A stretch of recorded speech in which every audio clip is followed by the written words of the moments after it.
Seigneur Dieu Tout-Puissant, Père, nous glorifions ton saint nom encore pour l'assemblée des saints. Merci encore, Seigneur Père, pour la communion que tu prévois, que tes élus puissent se réunir, Seigneur Père éternel, pour célébrer ton nom.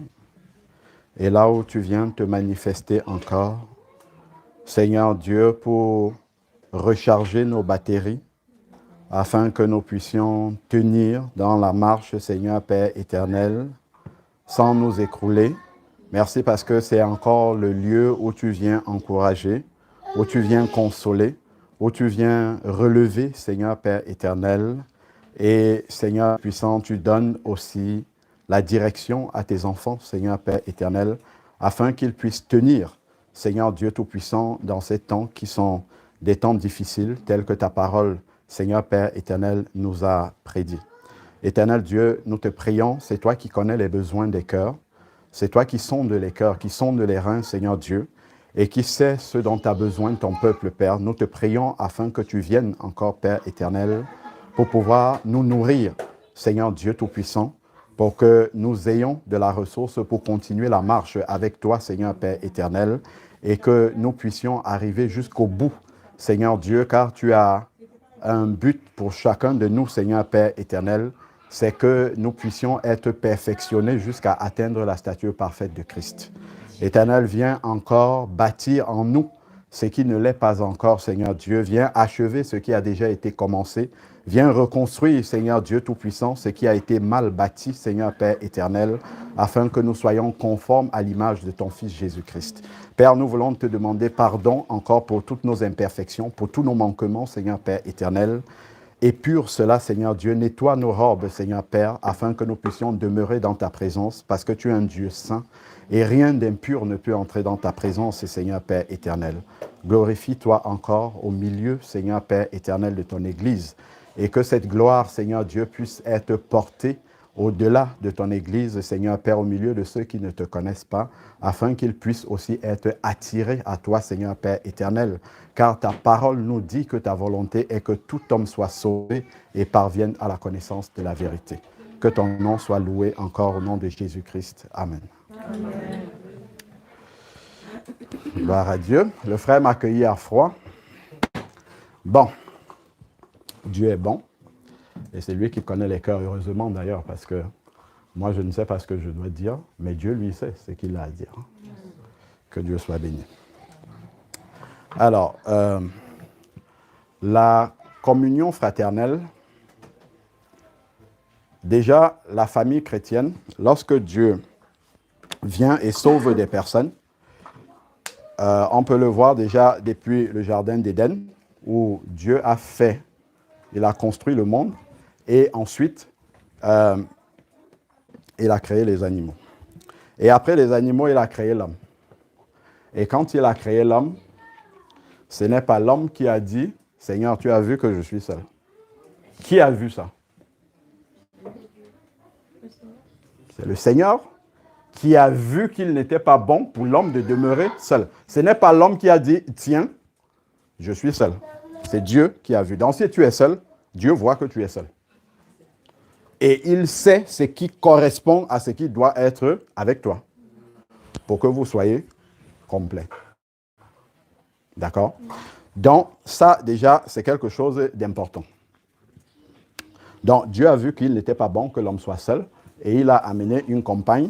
Et ensuite, ça a été la première célébration de mariage dans le jardin d'Éden. Et ensuite, le deuxième chapitre de la Genèse se termine ainsi: l'homme quittera son père et sa mère et s'attachera à sa femme et ils formeront une seule chair. Donc ça, c'est le début de la famille. Donc Dieu commence ainsi dans la parole pour nous montrer en fait que Dieu est un Dieu de famille. C'est un Dieu de famille.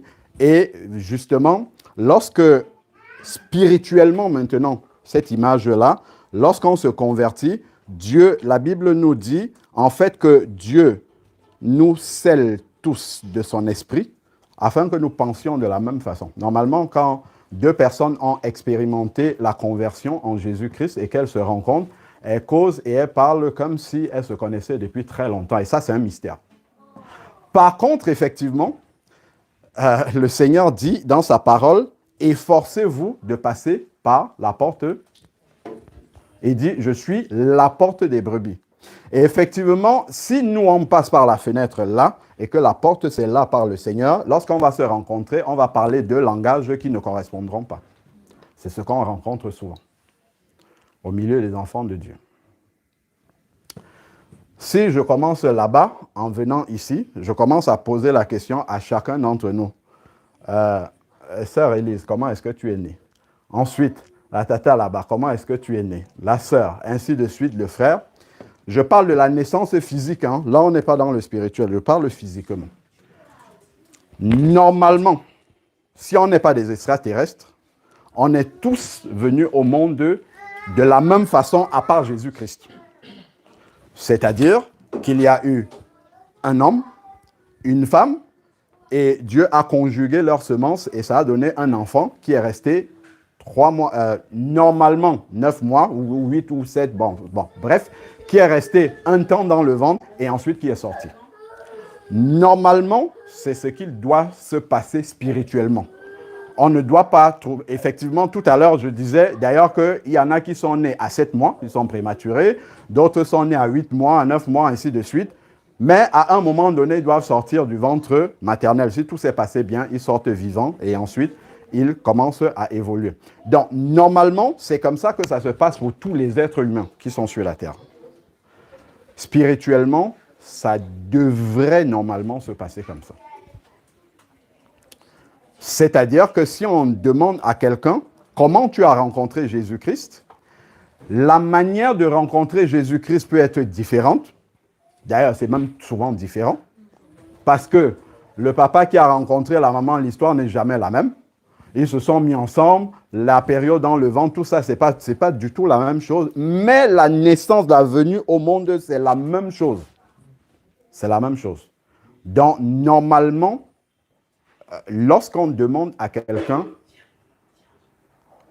s'il est né de nouveau, s'il a rencontré Jésus-Christ, on doit retrouver la même expérience partout. J'étais ceci avant.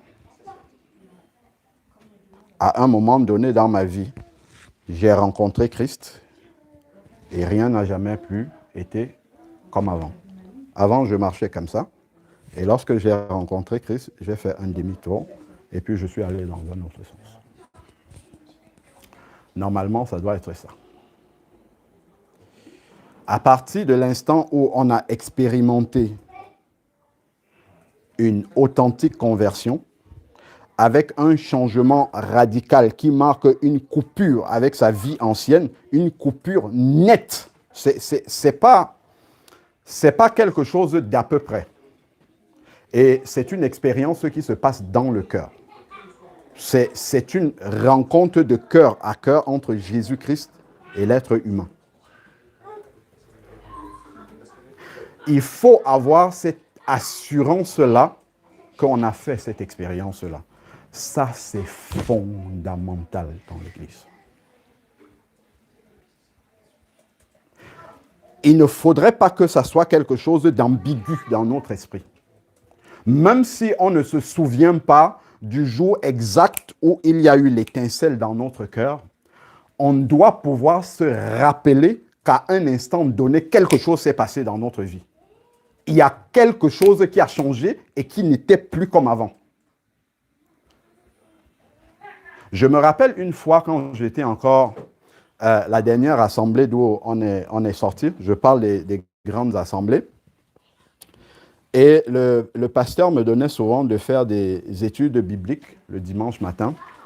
Et un jour, je parlais sur l'évangélisation, comment, en tout cas, amener les âmes au Seigneur. Et le Seigneur m'avait conduit à dire une chose. C'est que lorsque tu rencontres une personne que tu as à cœur de conduire à Jésus-Christ,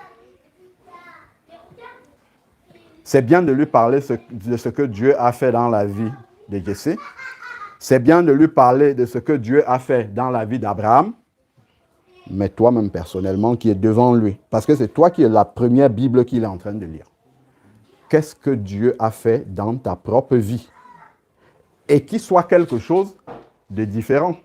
Si tu viens dire que Dieu m'a donné beaucoup d'argent, Bill Gates peut dire la même chose. En fait, il faut que tu lui parles de quelque chose qui ne soit pas de l'ordre de l'humain. C'est quelque chose de surnaturel que tu as vécu avec Dieu. On ne parle pas forcément de Jésus-Christ, mais apparu dans les rêves, tous. On parle de quelque chose de pratique. Il faut que ça parle à la personne qui est en face de toi et qu'elle se reconnaisse dans ce que tu es en train de dire en tant qu'être humain. Et c'est ça qui va toucher les personnes. Donc, effectivement, si tu n'as pas eu cette expérience personnelle de la rencontre avec Jésus-Christ, en fait, tu vas raconter une belle histoire, mais ça sera comme une cymbale qui retentit. Parce que ça sera comme...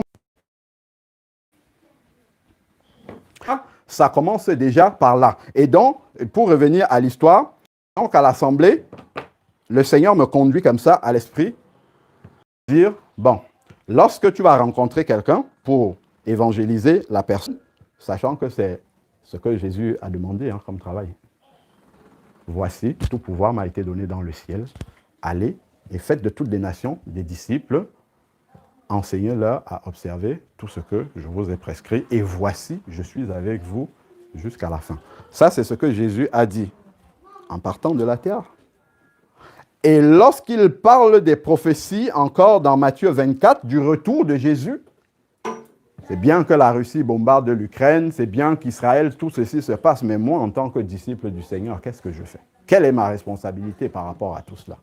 Le Seigneur le dit dans Matthieu 24, au verset 14, le Seigneur dit, « Et cette parole sera annoncée aux nations jusqu'aux extrémités de la terre, après quoi viendra la fin, et ça, c'est la responsabilité de l'Église. » C'est bien de nous édifier. La communion fraternelle, c'est le lieu, comme on disait dans la prière, où on recharge les batteries. Mais avec les batteries chargées, qu'est-ce que tu vas en faire? Tu vas aller la garder chargée à la maison et revenir dimanche prochain pour recharger encore sur ce qui est déjà chargé. Je me rappelle une fois, j'étais en train d'aller sur Paris à la maison de la Bible acheter, je ne sais pas ce que j'allais acheter à la maison de la Bible.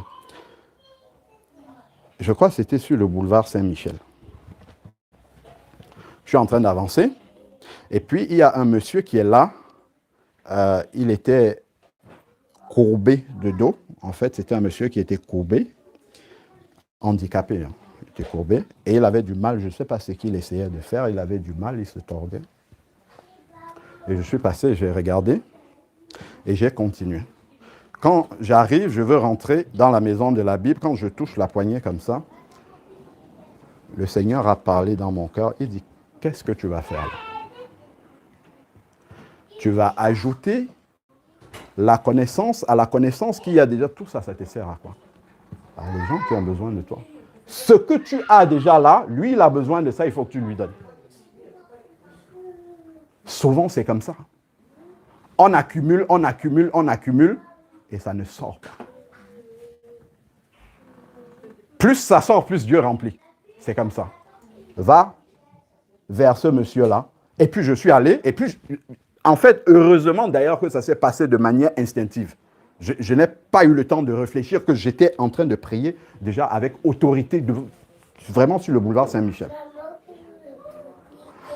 Donc, en fait, le Seigneur nous conduit comme ça. S'il nous donne, c'est pour que nous puissions aussi donner. Si nous nous réunissons ici pour nous faire du bien, sans que ça n'impacte le voisinage, sans que ça n'impacte les collègues, sans que ça n'impacte ceux qui sont autour de nous, eh bien, la mission du Seigneur ne sera pas atteinte. Parce qu'il dit, et cette parole sera annoncée à toutes les nations pour servir de témoignage. On n'a pas dit que tu dois convertir quelqu'un. C'est Jésus-Christ qui convertit les gens. Mais notre rôle, c'est de pouvoir témoigner. Mais pour témoigner, il faut que j'ai déjà pour pouvoir donner. Parce que si je n'ai pas, je ne peux rien donner aux autres. Sinon, je vais donner quelque chose qui n'est pas Jésus-Christ. Et il vaut mieux ne rien donner que de donner quelque chose qui n'est pas Jésus-Christ. Voilà. Bon, je reviens toujours à ce que je disais tantôt. Et donc, justement, je disais, pour aller évangéliser quelqu'un, il faut être né de nouveau. Et ce que tu lui partages, la chose la plus importante que tu vas lui partager, c'est ton témoignage personnel. Comment est-ce que, personnellement, tu as rencontré Jésus-Christ, pas quelqu'un d'autre? C'est de ça que tu peux parler le mieux. Bien souvent, on connaît plus le témoignage de quelqu'un qu'on a vu sur Internet. Voilà. Je ne sais pas, les grands serviteurs de Dieu. Je ne sais même pas s'il y a les grands serviteurs de Dieu. Voilà. Donc, on va donner le témoignage d'un tel, d'accord, ok, d'un tel. Mais toi-même, personnellement, comment ça s'est passé? C'est ça que tu dois apporter à la personne qui est en face de toi. Il y a une sœur qui était dans l'assemblée. Elle était responsable du groupe de louanges. Et quelques jours après ça, et justement, ça me revient, j'avais proposé aux bien-aimés, quand tu rentres chez toi, tu prends une feuille blanche. Il n'y a pas de feuille, ouais, voilà. Tu prends une feuille blanche, tu t'assois avec ton stylo, et puis tu écris comment tu as rencontré Jésus-Christ. Si ta feuille reste blanche, c'est qu'il y a un problème. Quelques jours après, la responsable du groupe de louanges m'a envoyé un message. Et elle me dit que depuis que je suis toute jeune comme ça, je suis à l'église. J'ai été dans la jeunesse, je dirais de la louange. J'ai toujours aimé Dieu. Je fais même l'étude biblique. Mais la question que tu as posée, j'ai essayé de le faire et ma feuille est restée blanche. Et le diable, il est très subtil. C'est-à-dire que le diable peut nous amener à meubler toute une vie chrétienne. Quand je dis vie chrétienne, je parle d'activité en fait. Alors que la fondation, cette rencontre-là n'a jamais eu lieu avec Jésus-Christ. Il n'est pas normal que quelqu'un qui est né de... je vais prendre un exemple, les plus petits qui sont là. Vous avez vu le petit qui est dans le bras de la sœur là? Vous avez vu comment il est petit? Ma sœur, il est très mignon. C'est ce que vous allez dire aujourd'hui, n'est-ce pas? Si nous revenons dans cette maison-ci, la même, l'appartement là, ou en tout cas, dans une communion fraternelle, et que vous revoyez la sœur 5 ans après, avec celui-là, il est toujours comme ça, là, ça ne sera plus il est mignon. Amen. On est d'accord ou pas? Amen. Si on le voit toujours tel qu'il est là, avec la même tenue de 12 mois qui le suffit toujours là, qui entre toujours net sur lui 5 ans après, je ne pense, si quelqu'un se réjouit en disant, ma soeur, ouais, ton fils, il est toujours mignon comme il y a 5 ans, je ne pense pas que la manière dont elle va le prendre aujourd'hui, dans 5 ans, elle va toujours le prendre de la même façon. Elle va dire, honnêtement, même si elle ne le dit pas verbalement, dans son cœur, elle va penser que celui-là, il se moque de moi. Il ne me pose pas la question de savoir, ma soeur, est-ce qu'il y a un problème avec l'enfant? Est-ce que l'enfant a un problème? Pourquoi est-il toujours, comme on l'a vu il y a 5 ans? Normalement, il est censé grandir, il est censé se développer, il est censé croître, il est censé être différent, il est censé avoir acquis des choses. Et quand au début, on les posait, tu le poses dans le cosy, il reste comme ça, si à la fin, il va pleurer et il va rester comme ça. Après, il commence à se mouvoir. Au fur et à mesure, après, il commence à ramper. Après, il commence à toucher à tout. Après, il va marcher, et ainsi de suite. Donc, on voit là la croissance. Et Dieu n'utilise jamais une image dans la Bible pour exprimer une réalité spirituelle par hasard. Il n'y a jamais de hasard avec Dieu, pas du tout. Lorsque une femme va mettre un enfant au monde, elle est enceinte. Après, il y a la poche des os qui s'ouvre, il y a de l'eau, il y a du sang. Si on va voir dans la nouvelle naissance, c'est ce qui se passe. Naître d'eau, il y a le baptême d'eau qui va passer par là, il y a la parole qui va passer par là, Jésus-Christ est venu avec l'eau et le sang. Et tout ça, ce n'est pas par hasard. C'est vraiment parce qu'il y a une analogie parfaite. Donc, l'exemple que je prenais tout à l'heure par rapport à l'enfant qui quitte le bras de ses parents, tout ça, ce n'est pas par hasard. Ce n'est pas par hasard que Dieu a comparé la naissance de quelqu'un spirituellement avec la naissance physique. Il y a vraiment une similitude parfaite. Donc, si on voit des choses qui se passent dans le domaine physique et que spirituellement, dans notre vie, on ne voit pas cette évolution-là avancer, il faut s'arrêter et se poser des questions. Donc, effectivement, si on retrouve la sœur 5 ans après, avec l'enfant toujours comme ça, normalement, elle doit faire quoi? Il y a un problème au niveau de l'enfant. Il faut consulter un médecin pour savoir pourquoi ça se passe comme ça. Ce qui est important et intéressant, c'est que le médecin, il est là. Moi c'est ce que j'ai vécu, hein. Sans savoir que c'est comme ça qu'on est de nouveau. Parce que je suis né de nouveau, ce n'est pas quelqu'un qui m'a dit « Jésus-Christ est mort à la croix pour toi ». Non. Ça s'est passé de manière... En fait, j'étais allé, la sœur m'avait amené dans une assemblée. Elle était née de nouveau avant moi. Je suis né de nouveau 3 mois après qu'on soit mariés. Bon. Elle avait prié depuis son enfance pour avoir un mari converti. Moi, je pensais que j'étais un enfant de Dieu. J'étais un religieux. J'allais à l'église tous les jours, j'étais là, assis, chantais, ainsi de suite.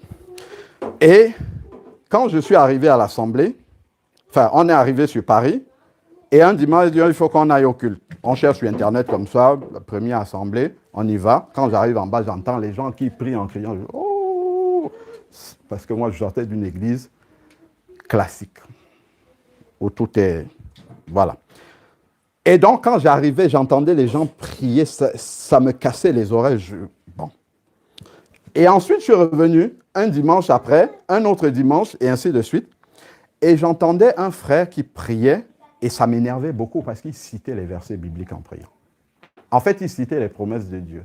Et, Seigneur, tu as dit dans Romains tant, il y a ceci, Seigneur, fais ça. Seigneur, tu as dit dans Matthieu.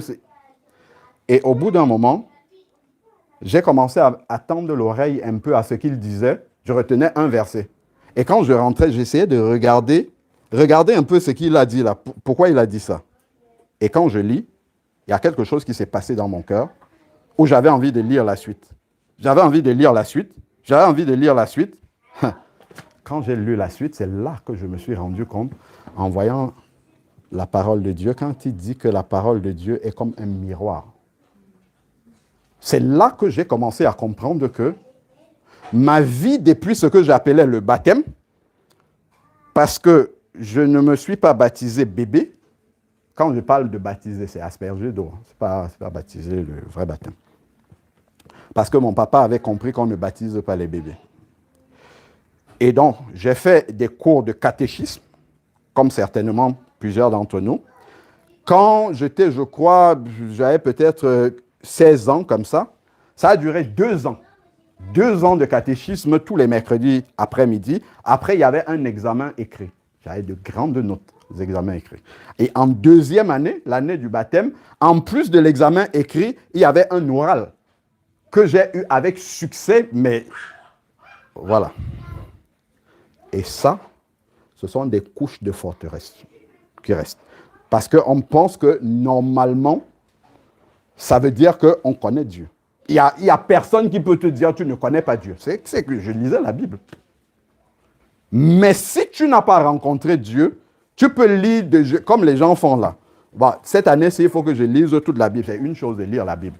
Mais que la Bible entre dans ton cœur véritablement et change ta vie, si tu n'as pas rencontré Dieu, ça ne fera rien du tout. La Bible demeurera pour toi un simple livre qu'on lit, mais il n'y a rien qui rentre dans le cœur.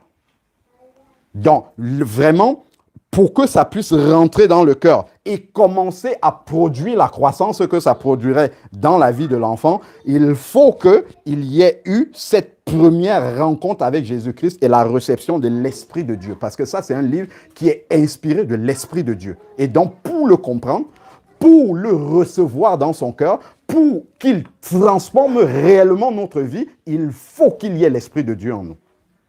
Dieu est esprit. Et il faut que ceux qui l'adorent en esprit. Tu peux chanter là, pleurer même. Mais s'il n'y a pas l'Esprit de Dieu en toi, en fait, ta louange, elle reste comme une cymbale qui retentit. Ça ne va pas, ça peut donner la chair de poule à ta sœur, mais ça restera simplement une émotion qui va se limiter là.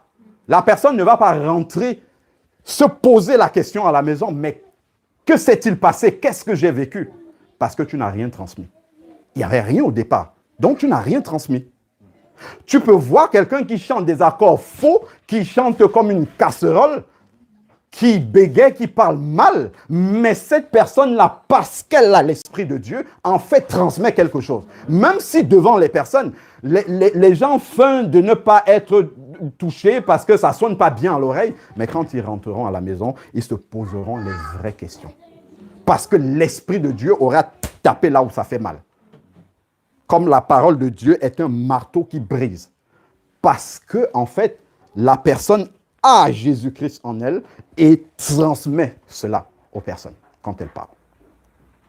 C'est pour cela que, en fait, cette rencontre-là, personnelle avec Jésus-Christ, elle est déterminante. C'est la fondation de tout.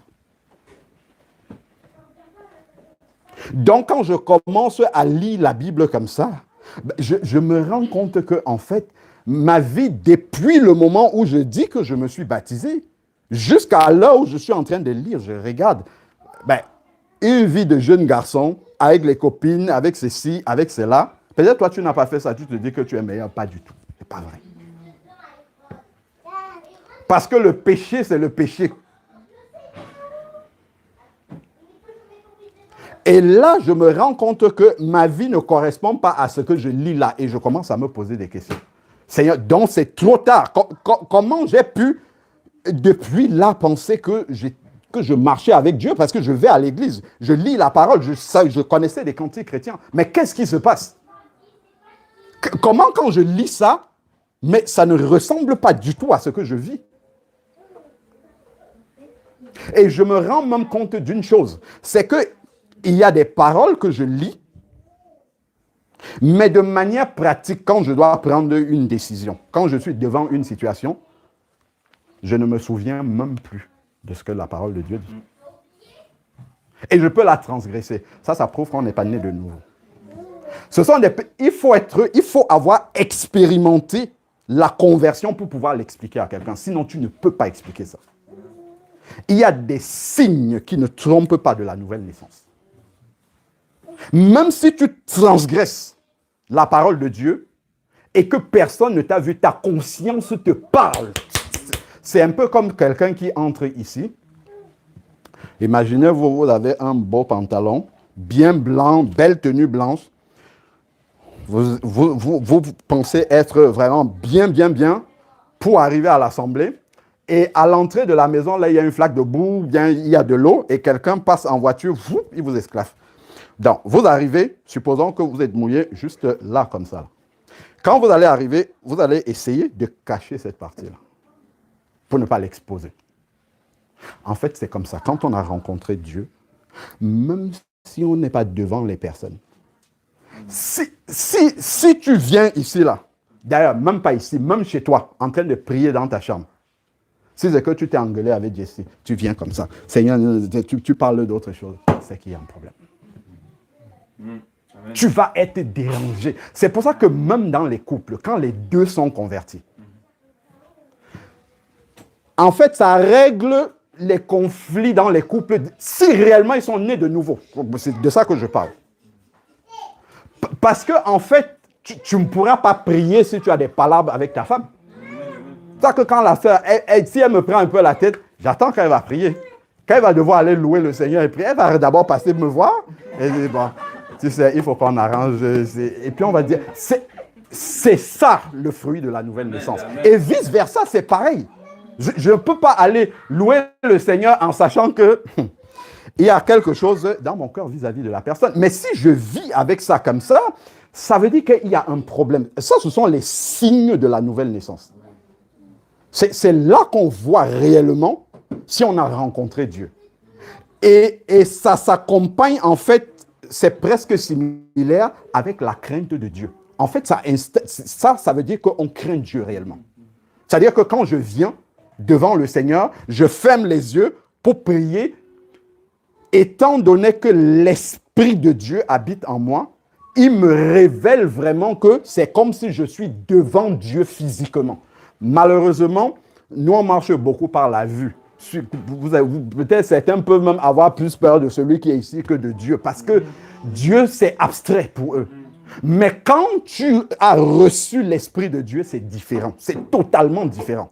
Même si personne ne t'a vu, lorsque tu es en train de faire cette prière-là, tu réalises en fait que Dieu est devant toi et tes paroles, tes propres paroles vont sonner comme un mensonge pour toi-même si tu n'es pas en accord avec Dieu. Si tu n'as pas réglé, comme il dit, si tu es en train de déposer ton offrande et que tu te souviennes que tu as un problème avec ton frère, va d'abord et règle-le. C'est la question du pardon. Amen. Pardonnez à vos frères, pardonnez à vos sœurs, pardonne à ton prochain pour que Dieu te pardonne aussi. Amen. Sinon, si tu ne pardonnes pas, c'est écrit que Dieu ne te pardonnera pas. Donc, en fait, tu es en train de demander quelque chose que tu n'es pas capable de donner aussi à quelqu'un d'autre. Donc, normalement, si tu es né de nouveau, en fait, tu te rendras compte que tu es en train de te mentir à toi-même et que tu es en train de perdre ton temps. Je nous assure que si, dans les familles chrétiennes, je parle de l'assemblée, de la communion fraternelle. Si on avait compris cette chose-là, il y a beaucoup de choses qu'on n'aurait pas à régler. Parce que l'Esprit de Dieu aura fait le travail, tac, tac, tac, tac, tac, dans les cœurs. La première assemblée dans laquelle on était, ce qui nous a fait peur au départ, au fur et à mesure qu'on avance, on était dans l'assemblée. C'est dans cette assemblée-là que j'ai eu l'expérience de la conversion avec Jésus-Christ, mais ce n'est pas eux qui m'ont parlé de Jésus. On avance. Après, les dessous, tout ce qu'il y a en dessous de l'assemblée que nous, on ne connaissait pas, les gens viennent commencer à nous le dire. Ah, donc c'est comme ça. Ah, donc c'est comme ça. Pourquoi ça se passe comme ça? On a vécu ça dans plusieurs assemblées.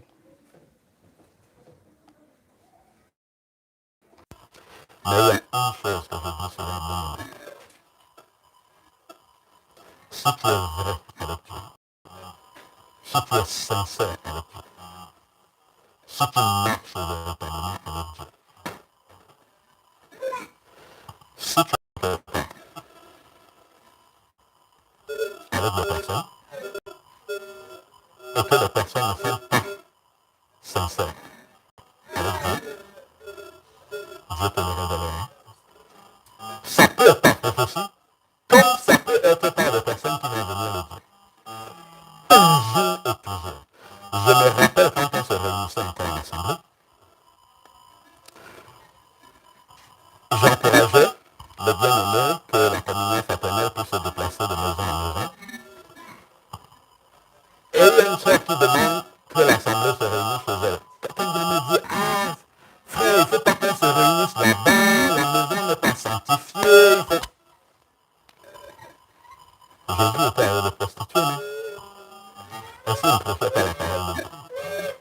Si tu viens avec la lumière quelque part, et qu'il y a les ténèbres vont se révéler. Au contraire, c'est là-bas qu'il faut aller prier. Parce que ici, là, si tout est déjà bien, tout le monde est beau et belle ici, même si on est sur chacun, ce qu'il y a en dessous, ça va se révéler. Je vous assure qu'il y a plusieurs maisons dans lesquelles on a prié. Après, les choses ont commencé à sortir. Tout ce qui était dans le ténèbres, c'est sorti. Sans qu'on ait donné une parole de prophétie. Ça a commencé à sortir, il y a des trucs qui se sont séparés. Parce que là-bas, il y avait des choses qui étaient mauvaises. Si on priait dans cette maison-là. Dieu peut révéler avant et dire n'allez pas là-bas. Mais il ne fait pas, en tout cas, moi, c'est comme ça que je ne m'inquiète pas pour ça. On me dit que là-bas, c'est ténébreux. La seule chose qui m'importe, c'est de savoir que Jésus est réellement dans mon cœur. Si j'arrive là-bas et que ça ce sont les ténèbres qui vont se ranger. Ce n'est pas moi qui dois fuir les ténèbres. Souvenons-nous dans 1 Samuel, je crois, chapitre 5. Lorsque les Philistins ont pris l'arche de l'Alliance, qui est l'image de l'Esprit de Dieu, et qu'ils ont introduit l'arche de l'Alliance dans le temple de Dagon.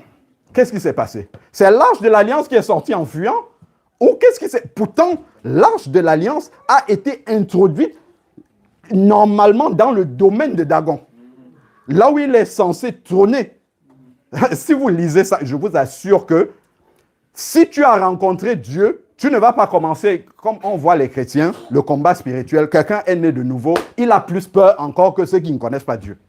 Tout le temps en train de suivre, ah, il faut le sang de Jésus là-bas, il faut... Mais non! Mais de quoi Christ t'a donc délivré? Quelle est l'autorité que tu as en Jésus-Christ? Ce sont les démons qui... Regardez quand Jésus, dans Matthieu 8, arrive dans le pays des Gadaréniens, qu'est-ce qui se passe? C'est le démoniaque que personne n'arrivait à tenir qui vient se prosterner devant lui. Et qui lui dit, qui a-t-il entre toi et nous, fils de Dieu? Es-tu déjà venu nous tourmenter avant le temps? C'est ce que tu dois vivre normalement. Parce que Jésus doit normalement être en toi. C'est ce que tu dois vivre. Donc, ce n'est pas à toi d'avoir peur. Si tu as peur, c'est que cette assurance-là, tu ne l'as pas eue. Mais si normalement, tu as rencontré Jésus-Christ et qu'il a renouvelé ton esprit, il a régénéré, comme la parole de Dieu dit, ton esprit, et que tu as conscience de qui tu es devenu en Christ, ce n'est pas à toi d'avoir peur. Quand on a introduit l'arche de l'Alliance dans le temple de Dagon, le lendemain, les Philistins sont venus trouver l'arche de l'Alliance à sa place, mais c'est Dagon qui était tombé. Sa statue à côté était tombée, mais elle n'est pas tombée n'importe comment. Elle est tombée, la tête de Dagon prosternée contre terre, devant l'arche de l'Alliance. Ça, c'est la vérité. Amen. Ils ont pensé que peut-être le vent ou quelque chose, ils ont remis encore Dagon à sa place. Le lendemain, c'était pire encore. Là, il est tombé, il s'est fragmenté comme ça, ainsi de suite. Mais ça montre à un enfant de Dieu vraiment l'autorité qu'il... Tu peux aller entrer dans le temple de l'ennemi. Ce n'est pas à toi d'avoir peur, c'est à l'ennemi d'avoir peur. Mais il faut être sûr que dans ta ceinture de combat, il n'y a pas de trou. Le mensonge, l'impudicité, le ceci, c'est que le diable, c'est par là qu'il va te taper. Tu vas aller faire une délivrance, le diable va commencer à t'exposer, toi qui es en train de délivrer. On a vu les fils de Séva dans la Bible. Je te chasse au nom de Jésus que Paul prie. Ok, d'accord, je connais Jésus, je connais, mais toi qui es-tu? Si je prends la parole de Dieu pour moi, les promesses de Dieu pour moi, il faut être sûr que c'est vraiment pour moi. Donc tout ça, en fait, nous ramène toujours à cette expérience initiale de la conversion à Jésus-Christ, de la rencontre personnelle avec lui, que j'appartiens réellement à la famille de Dieu. Si j'appartiens réellement à la famille de Dieu, tout ce que nous sommes en train de dire là doit commencer à être une réalité. Ce n'est pas la réalité de ceux qui enseignent la parole de Dieu. Il n'y a pas de différence. Il y a l'Esprit de Dieu, oui, ils ont des révélations, ils ont ainsi de suite, mais devant un esprit qui est là, où normalement l'Esprit de Dieu qui est en nous doit pouvoir faire le même travail.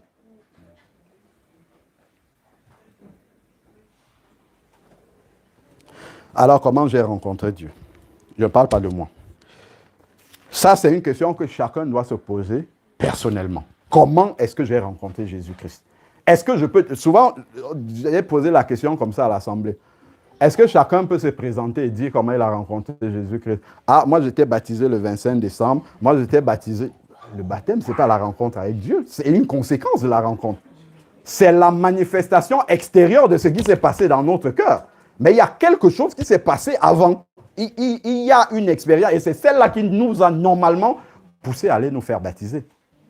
Ce n'est pas quelqu'un qui nous a dit, bon, il est bien que tu te baptises. D'ailleurs, quand on voit Jésus-Christ, qui est le modèle, le chemin, quand Jésus-Christ arrive et trouve Jean-Baptiste pour le baptême, il n'est pas venu motivé par quelqu'un, il est venu seul. Il n'avait pas besoin du baptême parce qu'il est saint, mais pour montrer le chemin, pour être le modèle par lequel les disciples doivent passer, il est venu seul. On voit comment il a passé cette expérience-là tout seul. Et après, on a vu ce qui est arrivé. Dieu l'a amené dans le désert.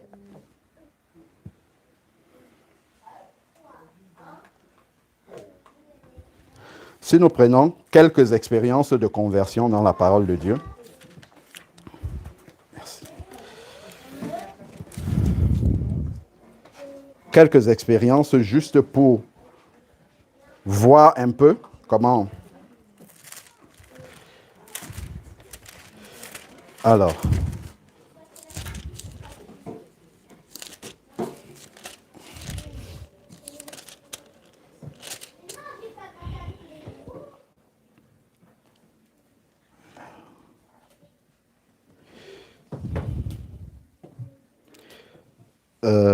alors,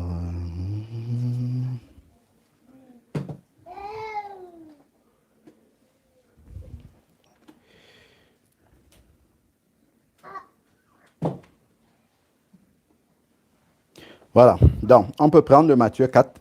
Dans Matthieu 3, on nous parle du baptême de Jésus et on voit ce qui se passe après. Si on résume, Jésus étant le modèle, on a dit qu'il va seul à la rencontre de Jean-Baptiste pour passer dans les eaux du baptême. Lorsqu'il passe, il y a quelque chose qui se passe. Le ciel s'ouvre. Lorsque Jésus sort des eaux du baptême, le ciel s'ouvre. Et il y a une voix qui va parler. L'Esprit de Dieu descend sur lui, sous forme corporelle d'une colombe, et ensuite, la voix va parler. Celui-ci est mon fils. Jésus étant le modèle, normalement, pour chacun d'entre nous, c'est ce qui doit se passer. Lorsque on sort des eaux du baptême, normalement, c'est l'achèvement de notre nouvelle naissance et Dieu doit nous reconnaître comme étant son enfant et nous donner son esprit. S'il ne l'a pas déjà fait avant.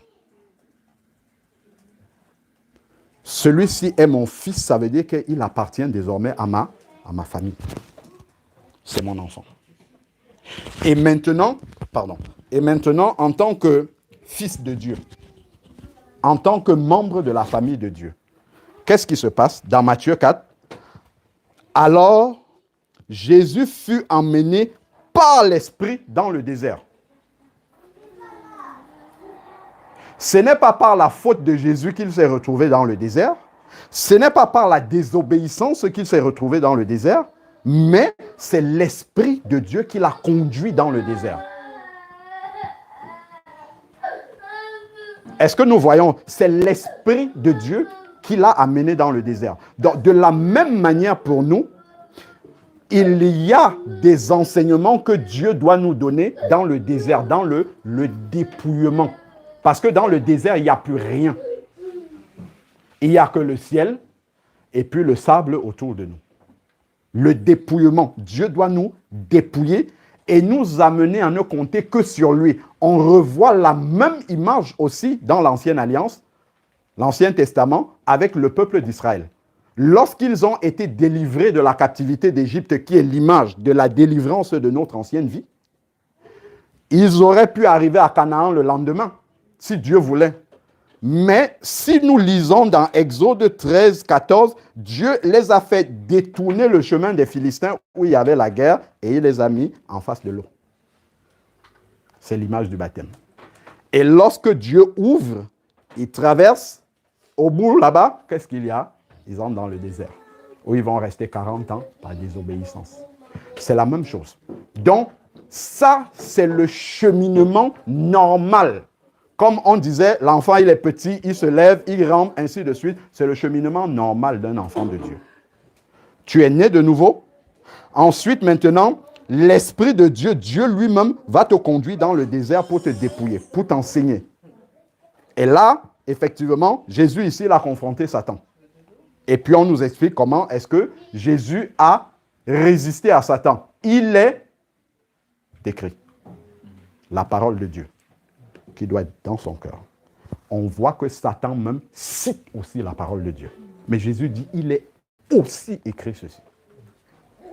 La parole de Dieu devient, il s'est baptisé, il va dans le désert, la parole de Dieu devient en fait sa nouvelle peau. Il est avec ça, l'enfant de Dieu. Pour pouvoir citer comme Jésus cite là, vous pouvez lire, sinon on va perdre beaucoup de temps à lire. Jésus cite la parole de Dieu. Il faut que cette parole-là soit en toi et puisse sortir au bon moment. Et tout cela, qu'est-ce qui fait ça? C'est l'Esprit de Dieu qui le fait. Parce que l'Esprit de Dieu connaît toute la parole. Donc, l'Esprit de Dieu en nous agit un peu comme, je ne sais pas, on peut dire à un moment donné, comme un congélateur, qui, quand tu médites la parole de Dieu, il congèle la parole qui reste en nous.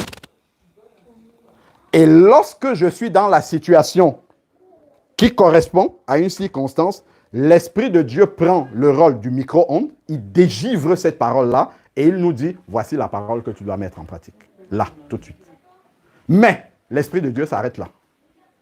Il ne va pas dire, tu es obligé de mettre en pratique cette parole-là, parce que Dieu respecte notre liberté.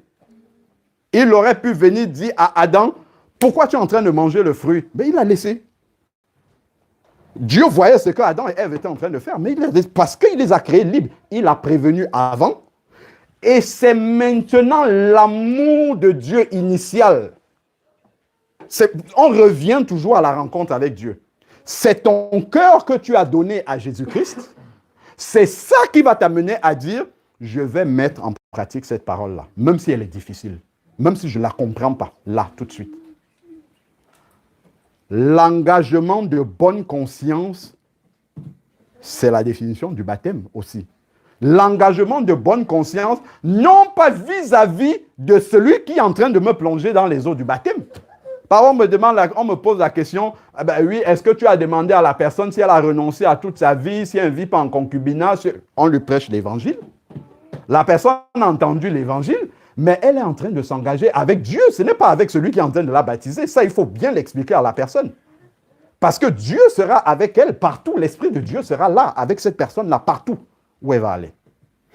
Donc, le souvenir de cet engagement de bonne conscience vis-à-vis de Dieu, au moment où l'Esprit de Dieu t'a rappelé ce que tu dois mettre en pratique là, que ça t'arrange ou que ça ne t'arrange pas, c'est cet engagement de bonne conscience qui va te conduire à dire, tiens, je me suis engagé avec Dieu.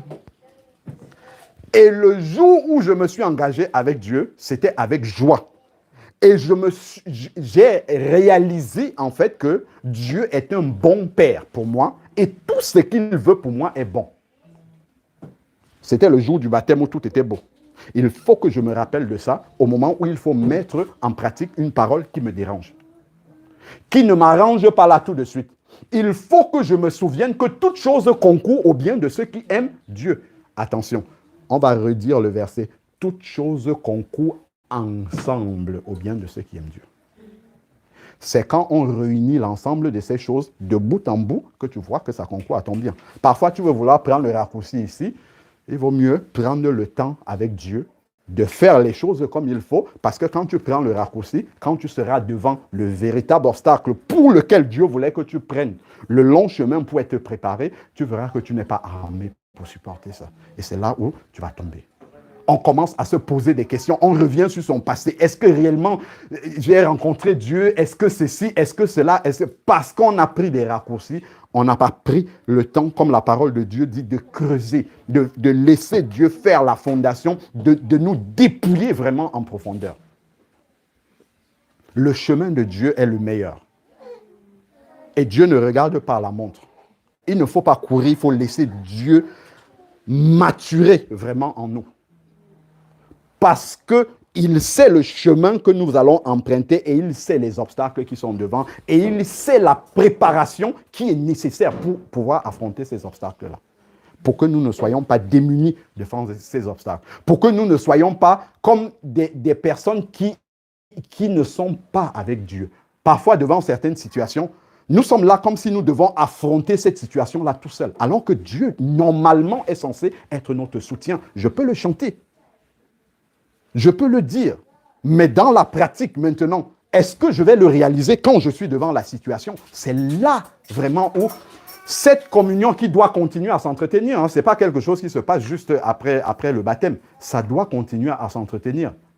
Donc, voilà la parole de Dieu. On voit Jésus-Christ citer la parole qui doit devenir cette nourriture-là qui me fait grandir. Comme la Bible dit, désirez comme des enfants nouveau-nés le lait non frelaté de la parole de Dieu. C'est 1 Pierre 3 qui le dit.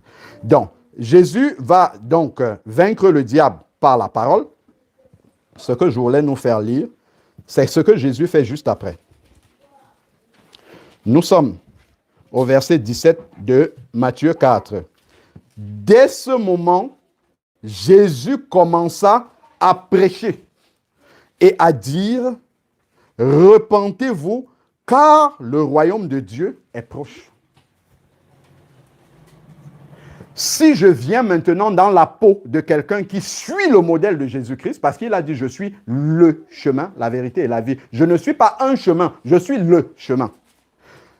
Celui qui est né de nouveau, qui a reçu Jésus-Christ dans sa vie, en fait, ce qu'il a expérimenté, c'est tellement... Comment est-ce qu'on peut expliquer ça? C'est tellement réel pour lui qu'en fait, il ne peut pas garder ça pour lui. C'est tellement bon, voilà, qu'il ne peut que partager. Je demande, si nous sommes ici, nous sommes réunis, normalement, a priori, notre entourage sait qu'à l'heure-ci, a priori, on ne doit pas nous déranger. Parce que nous sommes en communion fraternelle, n'est-ce pas? Au bout d'un certain temps, quand tu fréquentes la communion fraternelle, on sait que, de toute façon, dimanche après-midi, il ne faut pas déranger la sœur Élise, elle est à la communion fraternelle. Si en ce moment-ci, Auchan commence à vendre des téléviseurs écran plat, 190 pouces à 1 euro, est-ce que les téléphones ne vont pas sonner ici pour nous annoncer que c'est en train de se... Peut-être même certains vont sortir là pour aller acheter. Pourquoi ça va venir nous trouver ici? Les gens vont préférer troubler notre tranquillité. Ils savent qu'habituellement, on ne doit pas nous déranger à cette heure-ci, mais ils vont oser nous déranger parce que la nouvelle est tellement extraordinaire qu'il faut partager. En fait, les gens ne pourront pas garder ça pour eux parce que c'est une bonne nouvelle et ça se partage. C'est comme ça, en fait, l'évangélisation. Si on commence à te dire que toi, il faut que tu t'élèves pour aller parler de Jésus, il y a un problème.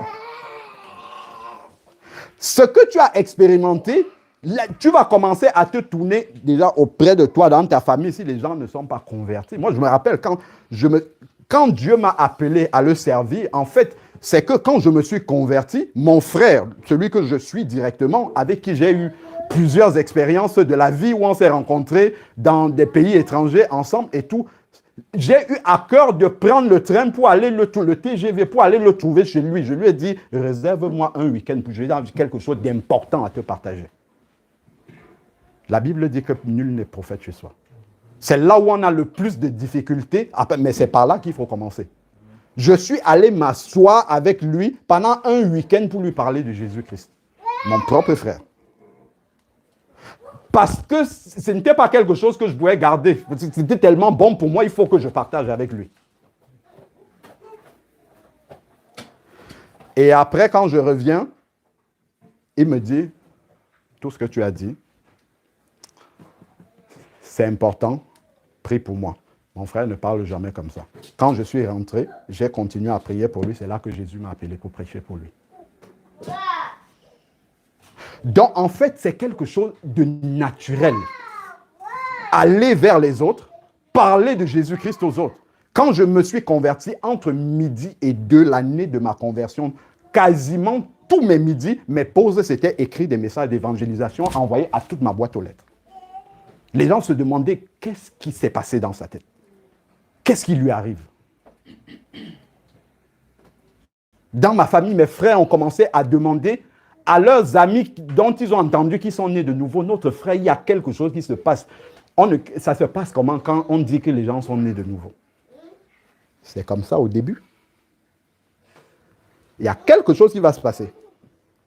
Si, à ce moment-là, la honte commence à te prendre, la peur des autres, la peur de ta famille, d'ailleurs on le voit avec on va voir ça de l'expérience d'après. Si tu commences à avoir peur de tes collègues, et peur de tes amis, et peur de ceux qui t'ont connu avant, ainsi de suite, là, tu risques de te refroidir et de ralentir à ce moment-là, et le diable va s'installer.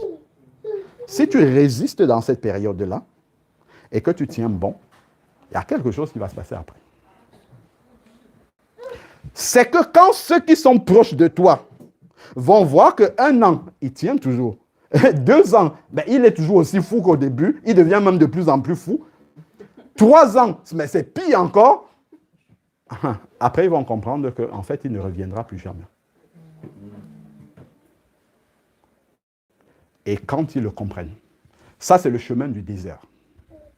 Quand ils vont le comprendre maintenant, tu verras que eux, ils vont commencer, lorsqu'ils ont des situations sérieuses, devant les gens comme ça, bon, ben lui, il raconte n'importe quoi, ainsi de suite.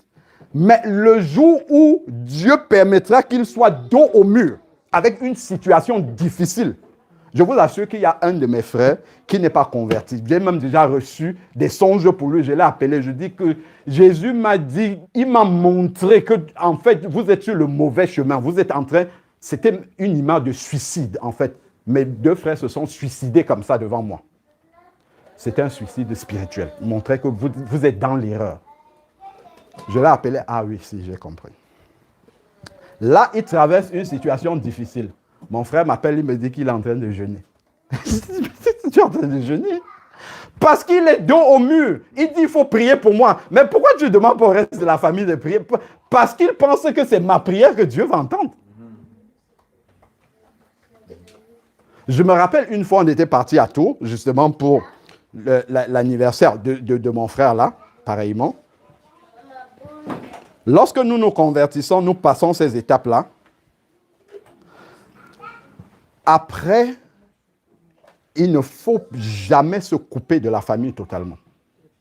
Parce que nous sommes une lumière, en fait, que Dieu allume d'abord pour notre Jérusalem, là où nous sommes nés, là, les gens qui ont notre sang, là. Nous devons d'abord éclairer ces personnes-là. Il a dit ensuite, la Samarie, la Judée, jusqu'aux extrémités de la terre.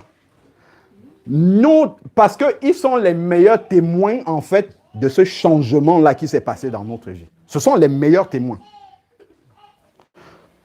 Ma belle-sœur avait organisé un anniversaire pour mon grand frère, qui est son mari. C'était un anniversaire surprise pour lui. Elle nous a invités aussi. Même si ce ne sont pas spécialement des milieux où je vais prendre plaisir. Il faut que tu sois au milieu de ta famille, bien souvent, pour témoigner, même si tu ne parles pas, pour qu'on voit ce qui s'est passé en toi et que les gens puissent se poser des questions. Donc, nous sommes arrivés là-bas, quelques heures avant le début de l'anniversaire. J'étais en train de dormir, ma femme me réveille, elle me dit, ton frère t'appelle. Je prends le téléphone, c'est mon grand frère. Il est plus grand, il y a une personne même entre lui et moi. Et il me dit, voilà, j'apprends que mon épouse a organisé un anniversaire surprise pour moi. Et elle me dit qu'elle a invité des personnes avec qui on s'est brouillé il y a de nombreuses années, avec qui on ne parle plus, on a coupé les ponts. Elle a invité ces personnes-là un peu pour faire la paix avec eux. Et je souhaite que tu prennes la parole et que tu parles du pardon. Moi, on m'appelle dans ma famille pour parler de Dieu. Wow. Je lui dis, mais moi, je suis le petit frère. C'est mieux que toi, le grand frère, que tu parles, ça aura plus de poids. Il me dit non. Si toi, tu parles, ça aura plus d'effet que si moi, je parle.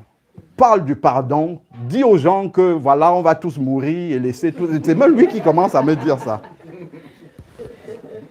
C'est là où, quand tu regardes quelques années en arrière, tu regardes comment on t'a presque rejeté, mis à part, et que tu vois que quand les gens sont dans des situations dos au mur, c'est à toi qu'on pense. C'est là que tu comprends la dimension, l'Esprit de Dieu. Même si tu ne dis pas, l'Esprit de Dieu travaille. Si tu as un vrai témoignage d'une authentique conversion, ça va changer ta famille.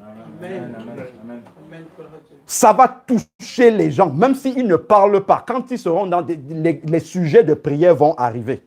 Les confessions personnelles, les personnes vont venir te trouver sans que tu ne sois allé demander à quelqu'un, est-ce que tu vis dans le péché, est-ce que ceci, cela. J'arrive donc à cet anniversaire-là. J'ai pris la parole, je crois que j'ai dû parler peut-être 10 minutes ou 15 minutes, comme ça, comme l'Esprit de Dieu me donnait de parler. Parler vraiment sans forcément utiliser la parole de Dieu, mais juste la sagesse de Dieu, parce que c'était du milieu, tout le monde est païen. Je finis, je suis assis. Les gens commencent à venir. Il y a une dame qui vient, qui dit ce que tu disais, c'est la vérité. J'ai beaucoup de prisonniers dans mon cœur. Il faut que je les laisse partir. C'est la question du pardon. À la fin de la soirée, j'étais en train d'aider à balayer, à nettoyer. Je nettoie, je m'approche à côté du Didier, celui qui mettait la musique à la soirée. Il me dit, petit frère, quand tu étais en train de parler, ça résonnait dans mes oreilles comme si Dieu était en train de crier et me dit d'arrêter ce que je fais parce que je trompe ma femme. Wow. Il y a un autre ami de mon frère qui était là, qui était ivre. Il parlait un peu dans tous les sens, mais dans son ivresse, il est venu. Il me dit, petit frère, ce que tu as dit, c'est la vérité. C'est comme ça que nous devons vivre. Voilà ce que Dieu peut faire si réellement cette expérience initiale-là, nous l'avons eue et que nous le vivons dans notre famille, la Jérusalem, et ensuite à côté, ça va toucher, ça va amener des âmes à la conversion. Même dans notre propre famille, ça commencera par là. C'est vraiment important, en fait, de ne pas chercher à avoir une conversion, une relation avec Dieu superficielle, rapide, un peu. Si on va dans la profondeur, on va voir le fruit. Moi, je ne parle pas, je sais, les gens, les témoignages extraordinaires, moi, je parle des choses que j'ai vues, que j'ai vécues, que j'ai expérimentées, que j'ai pu voir vraiment que ce que Dieu dit dans sa parole, c'est la vérité. Si on accepte vraiment de laisser Dieu travailler dans notre vie. Ici, nous arrivons dans Matthieu 4, on devait lire le verset 17. Donc, Jésus commence à dire, repentez-vous. C'est l'évangélisation, c'est parler de ce qu'on a vécu. Donc, ensuite, maintenant, comme il marchait le long de la mer de Galilée, nous sommes au verset 18, il vit deux frères, deux personnes, Simon, appelé Pierre, et André, son frère, qui jetaient le filet dans la mer, car ils étaient pêcheurs. Pêcheurs de quoi? De poissons. C'était leur métier. C'était leur gagne-pain. C'était de ça qu'ils se nourrissaient. Donc, Jésus, il arrive et il va toucher ce qu'il y a de plus important dans notre vie. Donc, voilà, il arrive, il trouve, car ils étaient pécheurs, il leur dit, suivez-moi et je vous ferai des pêcheurs d'hommes. Et après ça, Jésus continue à partir. Et il y a quelque chose qui tranche radicalement. Je le partage souvent avec des frères même qui enseignent la parole de Dieu. Je me suis rendu compte en regardant moi-même la manière dont j'ai cheminé avec le Seigneur, c'est que parfois on veut donner plus que ce que Jésus-Christ a donné. Si tu dis à quelqu'un, Jésus-Christ t'aime, et que la personne répond seulement oui, on est déjà tellement content comme si la personne s'est convertie. Ce n'est pas mauvais, mais ce n'est pas suffisant. Lorsqu'on voit Jésus-Christ, il arrive pour amener quelqu'un à la conversion. Tout de suite, il met un test où si la personne passe ce test-là, si elle dit « je suis prête à sacrifier ça », elle pourra sacrifier tout le reste. Jésus-Christ a touché leur travail, leur gagne-pain, leur vie. Tout de suite, en fait, c'est laisser ce que vous êtes en train de faire et suivez-moi.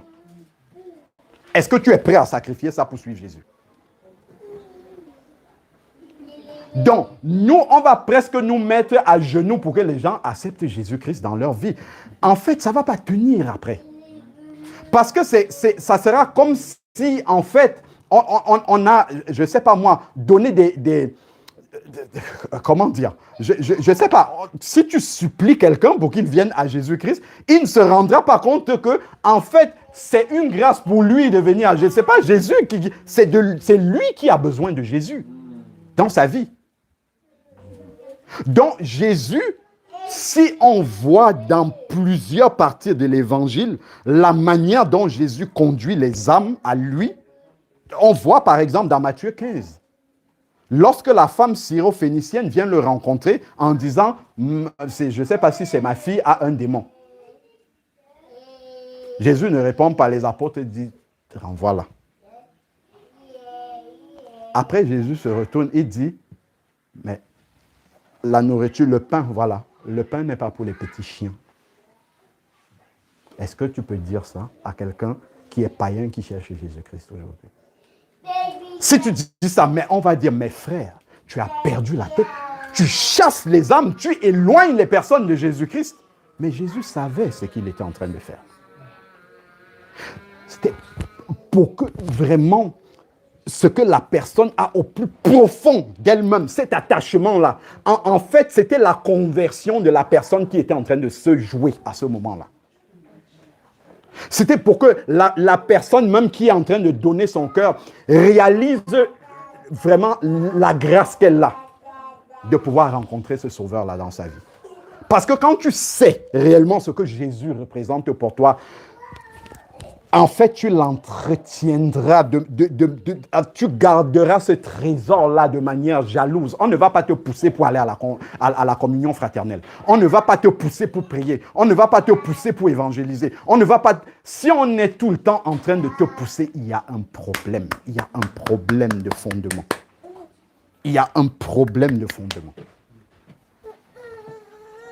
Il y a des choses, bien sûr, où tu as besoin d'être enseigné pour que ça soit plus clair dans ton esprit, mais les mécanismes et le désir, comme pour l'enfant, se déclenchent naturellement. Bien sûr, l'enfant a besoin des éducateurs, ceci, ainsi de suite, pour l'encadrer, pour lui montrer comment on fait les choses, mais les mécanismes naturels, ça se déclenche automatiquement.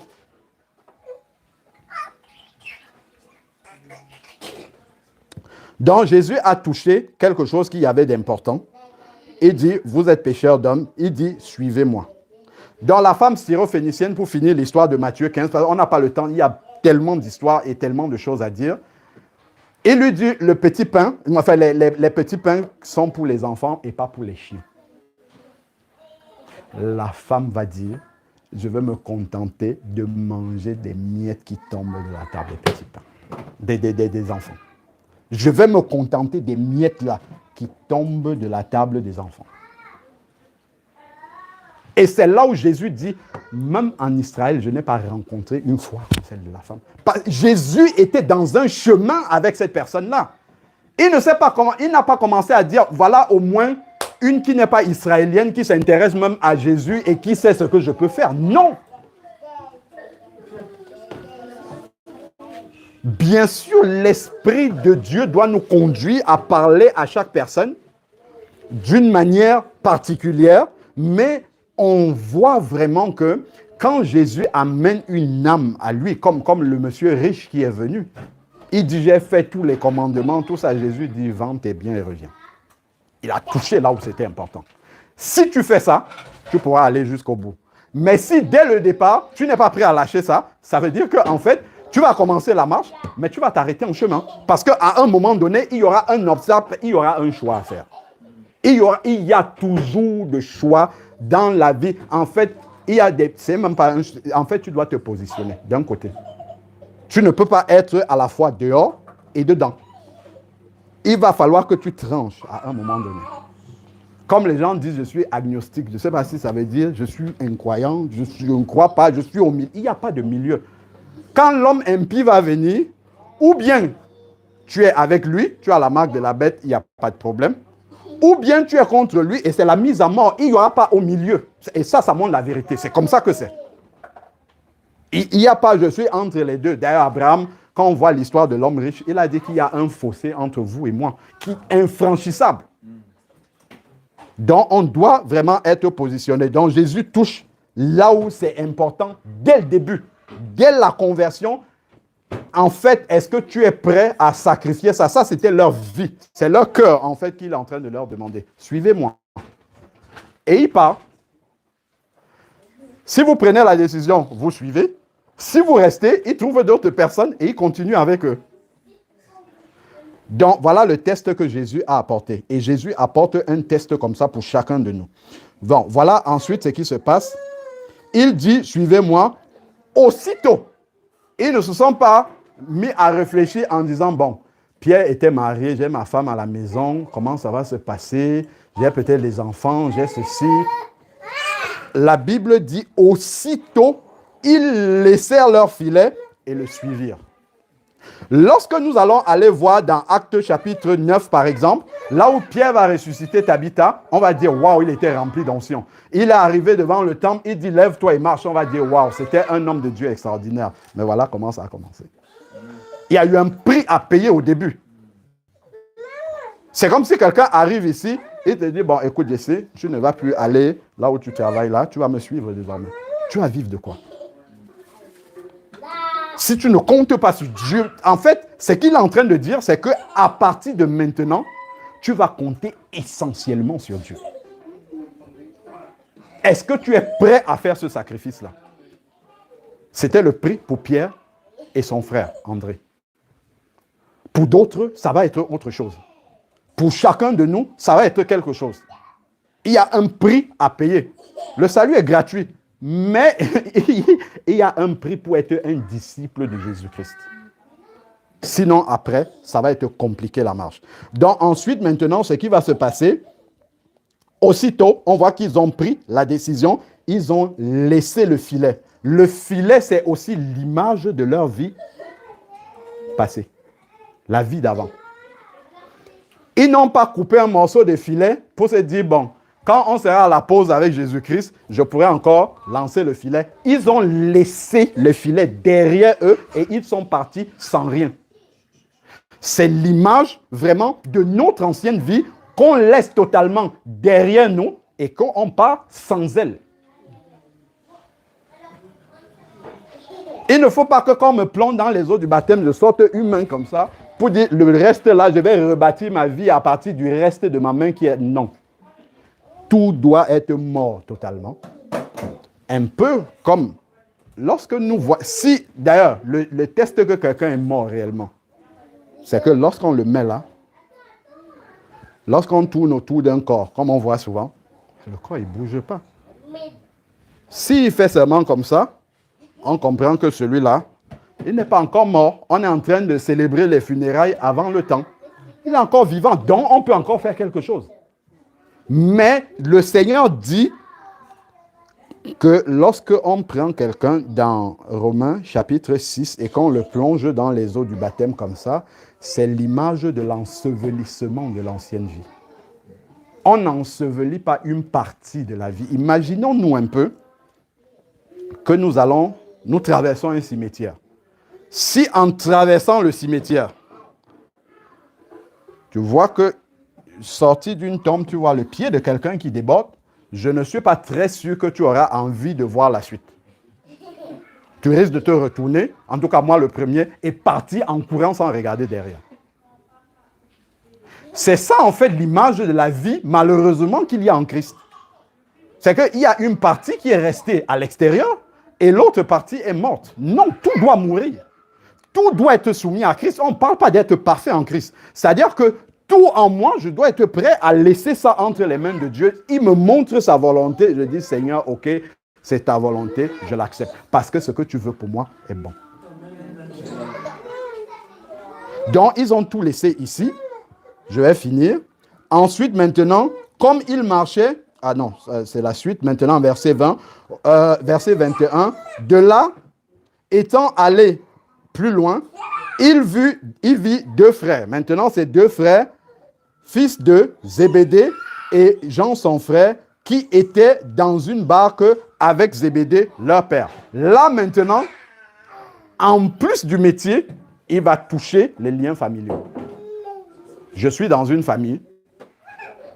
Le Seigneur va venir m'appeler, m'amener à la conversion, mais je peux être tiraillé par ma famille. Je peux être tiraillé par mon épouse. Je peux être tiraillé par mes enfants. Ça m'empêche, en fait, le fait de réfléchir et de se dire que je vais désormais avoir une vie différente d'eux, je ne suis pas prêt à payer ce prix-là. C'est ce qui se passe ici. Jésus va venir toucher là. Ils étaient avec Zébédée, leur père. On ne dit pas qu'il faut désobéir aux parents, loin de là. Ensuite, maintenant, donc, qu'est-ce qu'il dit? Et qui réparait leur filet. Il les appela et aussitôt, toujours aussitôt, ça c'est Jean qui a donné l'Apocalypse après. Aussitôt, ils laissèrent la barque et leur père. Donc, cette fois-là, ils laissent leur métier et leur père. C'est un sacrifice énormissime de pouvoir se séparer comme ça.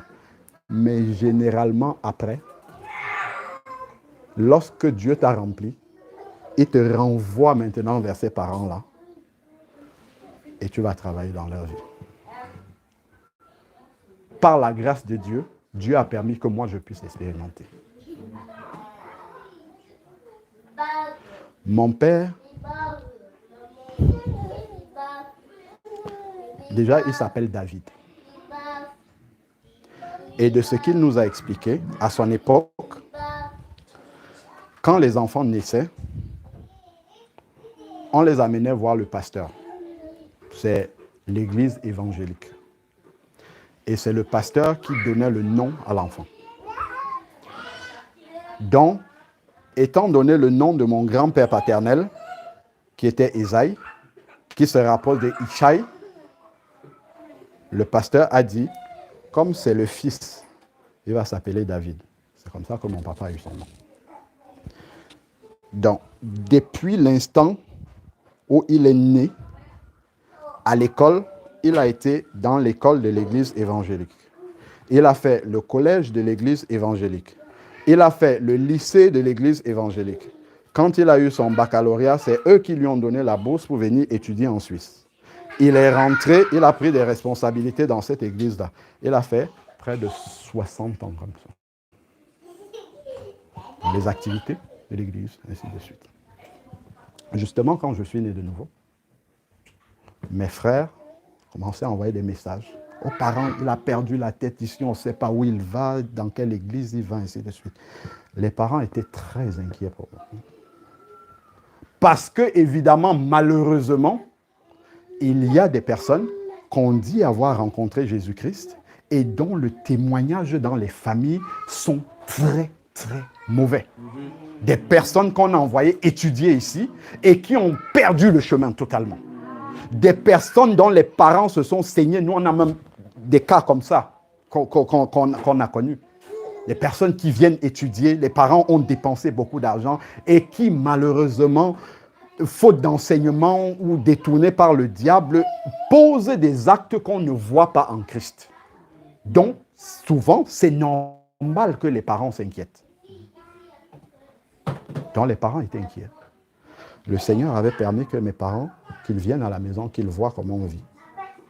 Et quand il a vu la manière dont on vivait, il a compris que ce n'était pas le chemin que lui suit, mais ça n'avait pas l'air de ce qu'il avait entendu. Il a laissé. Quand j'envoyais des lettres, je mettais les versets bibliques à mon papa. Tout ce qui me tombait entre les mains qui m'édifiait, je dupliquais, j'envoyais au pays. Dès que je voyais quelqu'un, après j'appelais, est-ce que vous avez lu ça? Est-ce que vous avez suivi? Est-ce que vous avez vu? Le temps est passé. Dieu a fait grâce. Ma mère s'est convertie 50 ans dans l'église de là. Mais à force d'entendre, elle s'est convertie.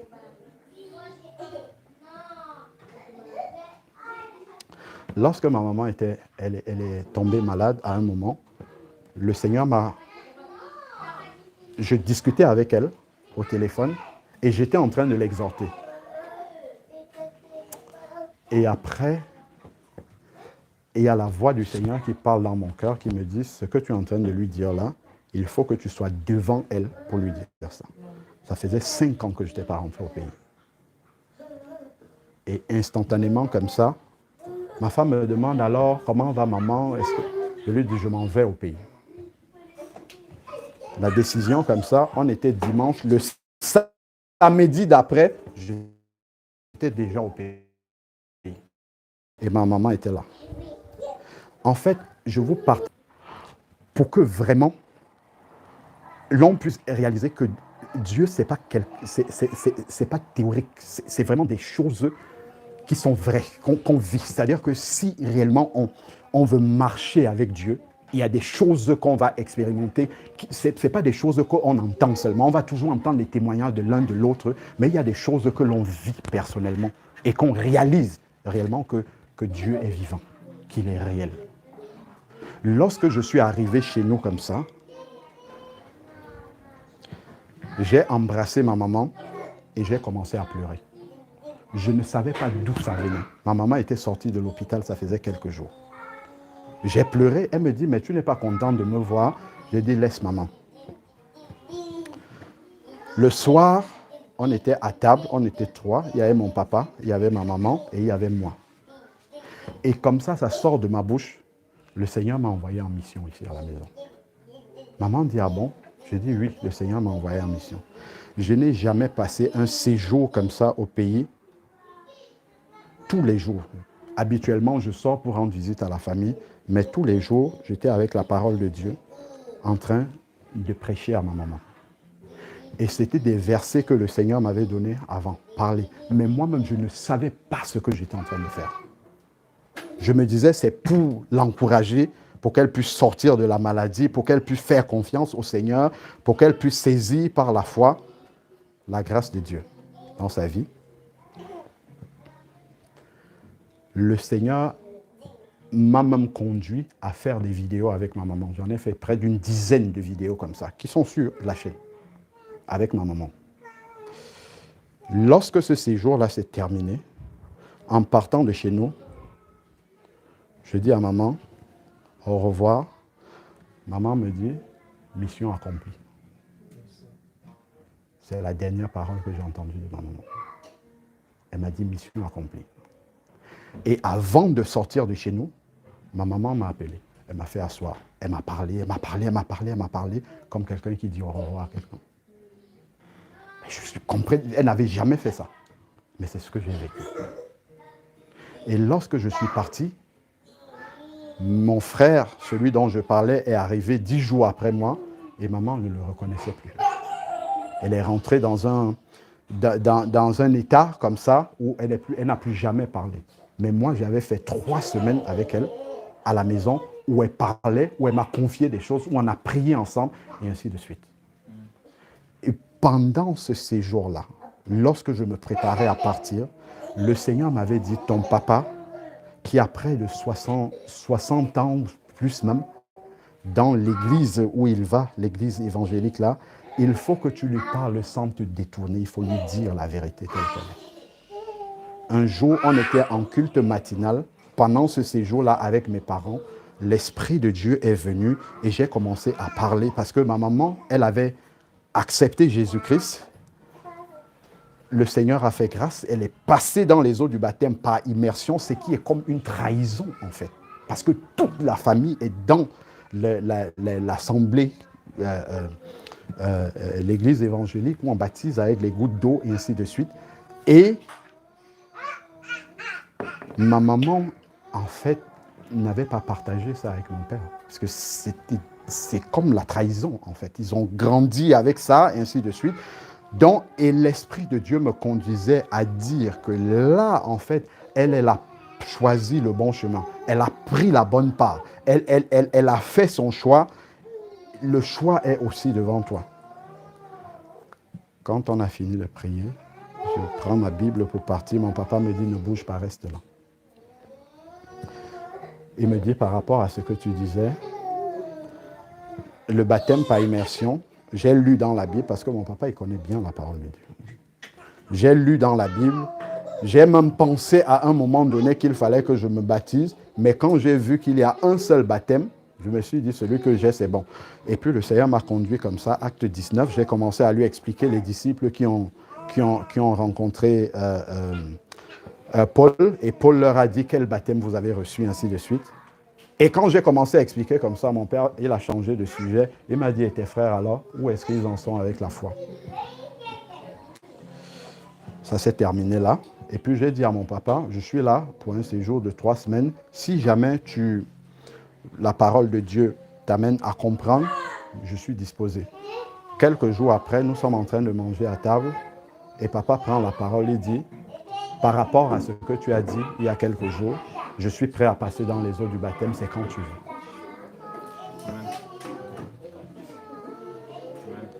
Si tu prends un païen dehors, c'est beaucoup plus simple de l'amener à Christ et se convertir. Mais quelqu'un qui est de ton propre sang, moi je suis le 5e enfant de mon père, derrière, qu'il accepte que son fils qui est là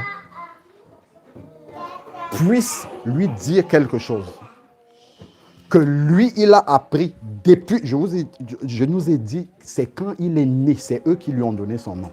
Jusqu'à ce moment-là, qu'il se rende compte à 70 ans qu'il a pris un autre chemin. Pour qu'un papa, en plus, nous connaissons la culture africaine.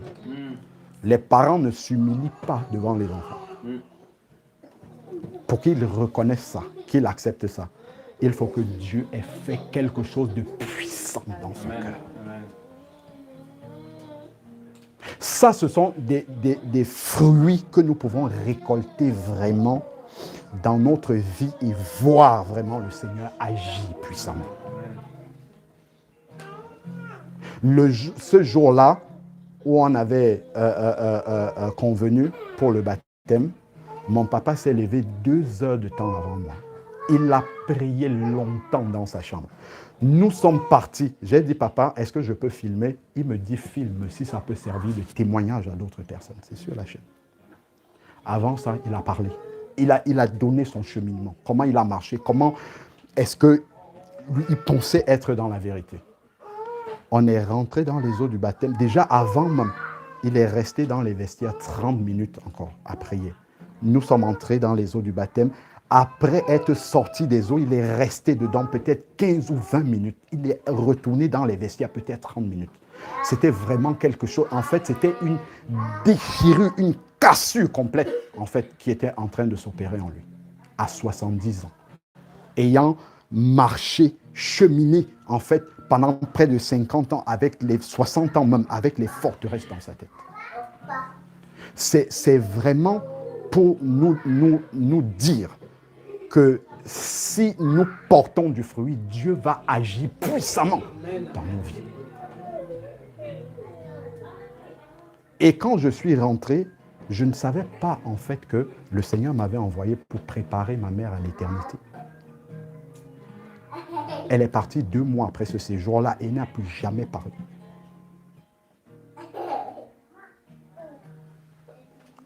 Comment est-ce que j'aurais pu, 5 ans après, je n'avais pas été au pays, ce n'était pas dans mes projets du tout. Mais que Dieu me prenne comme ça, non, là maintenant, j'ai besoin de toi. Et ça, c'est une partie seulement du témoignage. Parce qu'avant ça, Dieu m'a même fait partie de mon travail. J'étais au chômage à ce moment-là. Il a fallu que j'accepte le chômage dans ma vie.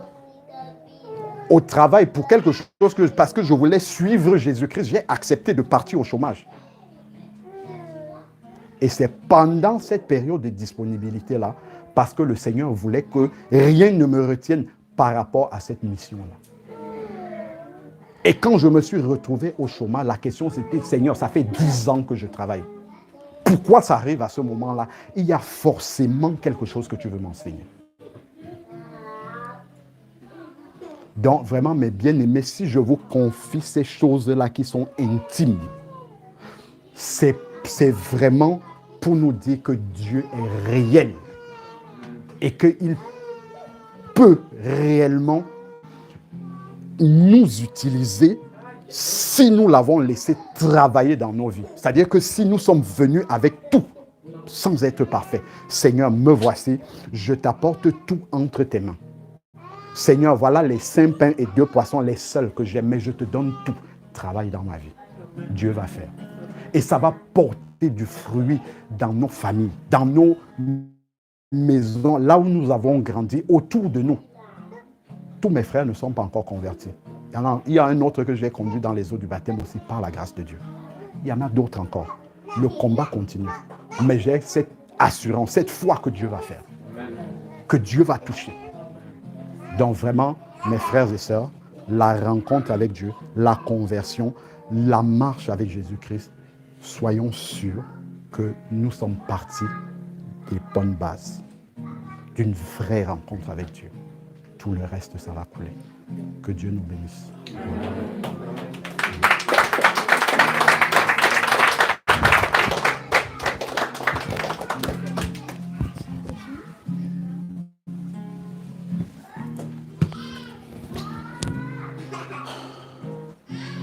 J'aimerais vraiment qu'on puisse vraiment réaliser la rencontre avec le Seigneur. Vous savez, on peut mentir à un homme, on peut mentir à une femme, à Dieu, on ne peut pas lui mentir. Si nous avons rencontré Dieu, demeurons dans le chemin. Et si nous n'avons pas rencontré Dieu, crions à lui pour le rencontrer réellement. Sans la rencontre, il est impossible de rentrer dans la félicité éternelle. Oui, nous voulons des témoignages vivants, des fruits palpables. Seigneur, parle au cœur des frères et sœurs en ce lieu maintenant, Seigneur Dieu. Parle à mon cœur, à moi-même, Seigneur, à ce moment, Seigneur. Viens toucher, Seigneur. Viens, Seigneur, toucher là où ça fait mal, Seigneur. Viens, Seigneur, mon Dieu. Oh, gloire à toi, Seigneur. Viens nous rencontrer, Seigneur, toi, l'homme de Galilée. Toi, l'homme élégant. Toi qui marches au milieu de 7 chandeliers d'or. Viens marcher au milieu de notre cœur, Seigneur. Gloire à toi, Seigneur. Merci pour ta présence dans ce lieu, Seigneur Dieu Tout-Puissant. Merci, Seigneur, pour ton esprit, Seigneur, mon Dieu, qui se mouve, Seigneur, mon Dieu, au milieu de nous. Gloire à toi, Seigneur.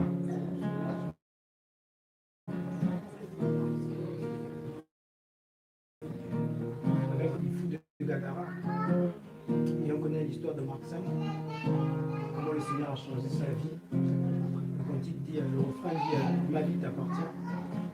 Et les couplets disent juste, comme le fou de Gadara, Seigneur, change mon cœur. Le chanter, vous allez plus. Comme le fou de Gadara, Jésus, change mon cœur, Père. Comme le fou de Gadara, Jésus, change mon cœur, Père.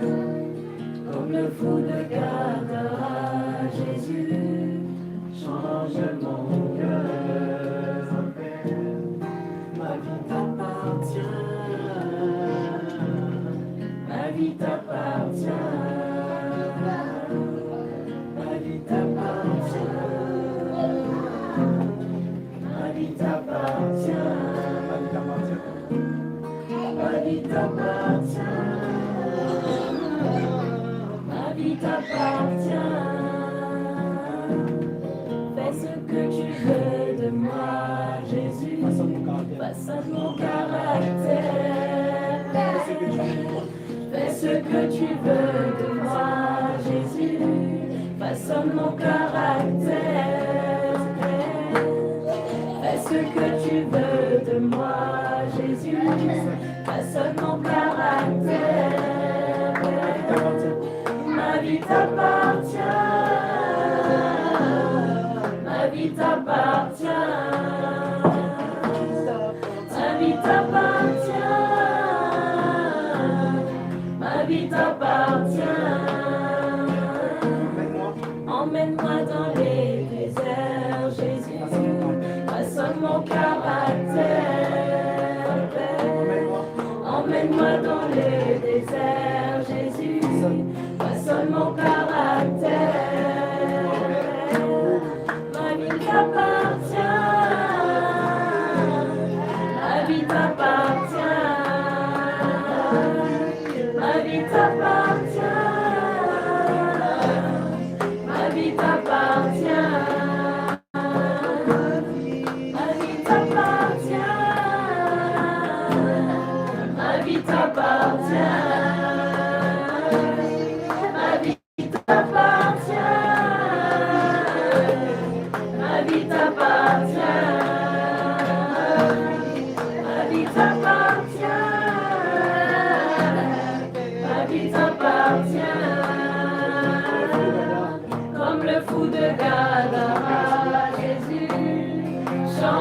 mon cœur, Père, comme le fou de Gadara, Jésus, change mon cœur, Père, fais ce que tu veux de moi, Jésus, façonne mon caractère,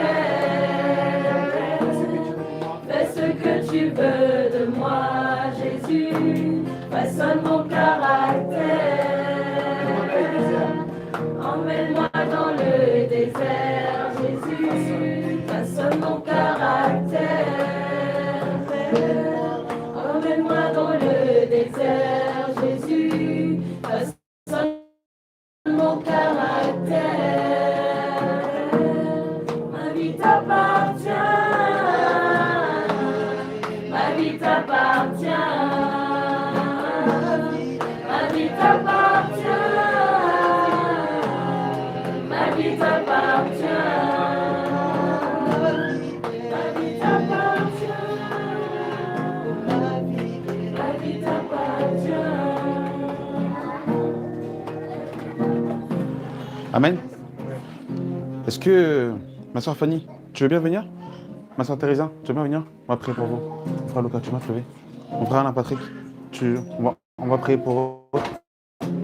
J'ai à cœur qu'on puisse prier pour ces bien-aimés. Est-ce que les deux frères, vous pouvez prier pour les sœurs, pour eux, par rapport à ce qui a été dit? Est-ce qu'on peut prier pour ces sœurs, que Dieu les fortifie, que Dieu les encourage? On va prier avec eux. Amen. Seigneur, Père, nous venons te remettre encore ces deux âmes qui sont devant toi. Seigneur Dieu, tu connais leur cœur, Seigneur Père éternel. Tu connais, Seigneur Dieu Tout-Puissant, les montagnes qui sont devant elles, Seigneur Père éternel. Père, nous te prions afin que tu leur donnes de pouvoir lâcher prise, Seigneur Père, et te donner de prendre le contrôle total de leur vie, Seigneur Père éternel. Qu'elles puissent déposer leur filet à tes pieds, Seigneur Père éternel, et te suivre totalement, Seigneur Dieu Tout-Puissant, sans aucun regret. Car tu es un Dieu bon, Seigneur Père éternel, et les projets, les plans que tu as pour elles sont des plans de bonheur, Seigneur Père éternel. Seigneur Dieu, qu'elles ne regrettent pas ce qu'elles vont devoir abandonner ou ce qu'elles ont même déjà abandonné, Seigneur Père éternel, car tu as mieux abandonné, Seigneur Père. Seigneur Dieu Tout-Puissant, que là où il y a eu des réticences, que là où il y a eu des doutes, Seigneur Père éternel, que ces doutes puissent être levés, Seigneur Dieu Tout-Puissant, au nom de Jésus, par la puissance de ton esprit, Seigneur Père éternel. Que la délivrance s'opère maintenant dans les cœurs. Car par la puissance de ton esprit, Seigneur Père éternel, tu délivres, tu déchaînes, Seigneur Père éternel. Que là où il y a des chaînes, Seigneur Père, qu'elles soient brisées par l'autorité et la puissance du nom de Jésus-Christ. Seigneur Dieu, et que ton esprit triomphe dans leur cœur. Seigneur Dieu, tu as dit que tu viens pour libérer les captifs, Seigneur Père. Dans ta présence, il n'y a pas de captivité, Seigneur Dieu. Que maintenant même, que les portes de la prison s'ouvrent au nom de Jésus et qu'elles puissent sortir libres totalement, Seigneur Père. Satan, que ta main soit levée dans leur vie au nom de Jésus. Et que maintenant, elles soient libres au nom de Jésus. Nous délivrons maintenant. Nous ordonnons maintenant, Satan, de libérer maintenant leur vie. Seigneur Père éternel, tu dis dans ta parole. Oh Seigneur.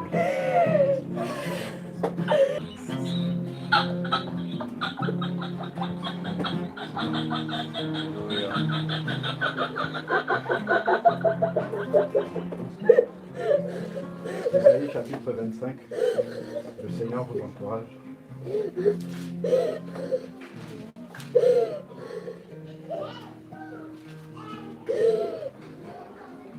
N'ayez pas peur, c'est l'esprit qui agit, n'ayez pas peur. Le Seigneur est bon quand il vient quelque part. C'est pour apporter la vie. Le Seigneur ne vient pas pour apporter la mort. Il ne vient pas pour apporter la condamnation, mais il vient pour apporter la délivrance. Le Seigneur a dit, lorsque le royaume de Dieu s'approche, alors tout revient dans la volonté de Dieu, dans ce que Dieu a voulu pour vous. Alors, donc,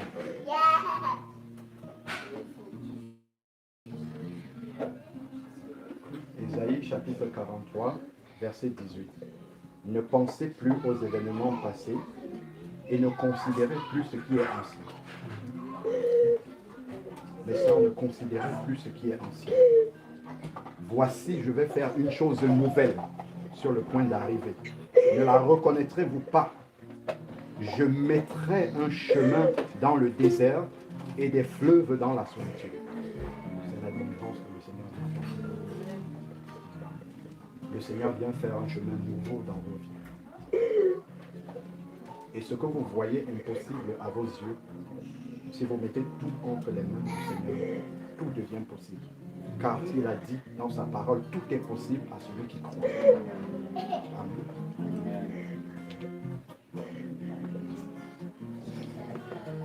Je viens dans ta présence, tu n'es point insensé. Je viens dans ta présence, tu n'es point insensé.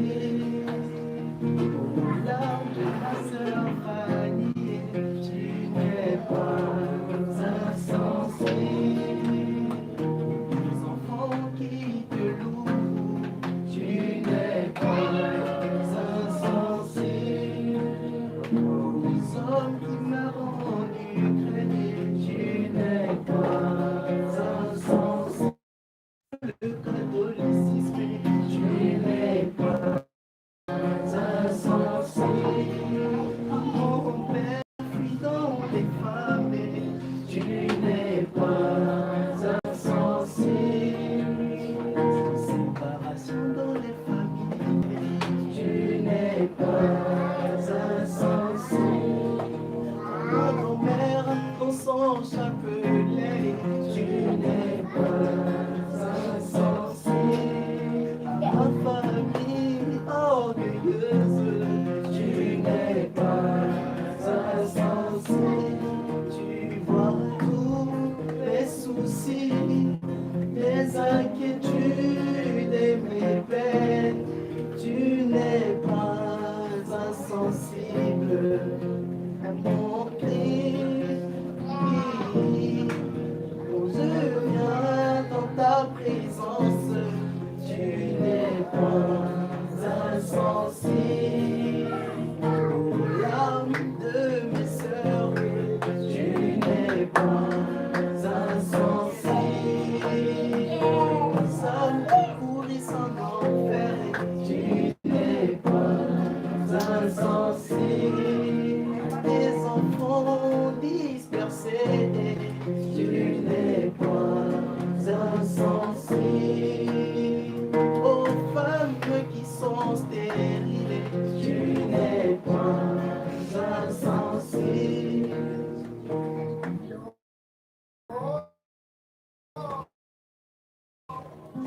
Seigneur Dieu, merci pour ton esprit. Merci pour tout ce que tu as donné. Continue encore à parler à nos cœurs. Merci pour la nouvelle naissance, Seigneur Dieu. Nous prions, Seigneur mon Dieu, que ceux qui ne sont pas nés de nouveau puissent expérimenter la naissance d'en haut, Seigneur Dieu Tout-Puissant, afin de pouvoir intégrer. Merci pour les frères et les sœurs, que ton nom soit glorifié, que tu puisses également sanctifier le repas que nous allons